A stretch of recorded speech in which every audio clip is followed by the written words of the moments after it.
স্বীকৃতি এবং এমপিও দিক, লোকে আমাকে বলে যে পাগল। আমি স্কুল চালাতেছে দায় দিনা, কারণ আমি সাতক্ষীরা থেকে খুলনা থেকে সচিবালয় আসবো, ভাড়া যাতায়াত ভাড়া, সচিবালয় ঢুকতে গেলে গেট পাস নিয়ে ঢুকে আবার চলে যাওয়া, এই এগুলো করতে করতে আমি 1900 মানে 1900 বার গেট পাস আছে আমার কাছে।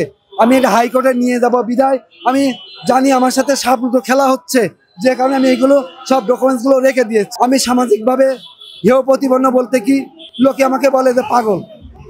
কারণ পাগল না হলে সমাজ মাস্টারের ছেলে আজকে কেন প্রতিবন্ধী স্কুল করবে? যে প্রতিবন্ধীর বাচ্চারা বাবা ঘৃণা করে, মা ঘৃণা করে, সমাজ ঘৃণা করে, তাহলে এই এমএ পাস ছেলে প্রতিবন্ধীদের নিয়ে কেন কাজ করলো? এ তো একটা পাগল। স্বীকৃতি এবং এমপিও দিক, সসম্মানে ফুলের মালা গলায় নিয়ে বলবো যে আমি পাগল ছিলাম না, আমি মানবতার সেবক ছিলাম। আমি সেবা করেছি, মানবতার সেবা করতে যে আমার জীবন থেকে 25টা বছর চলে গেছে।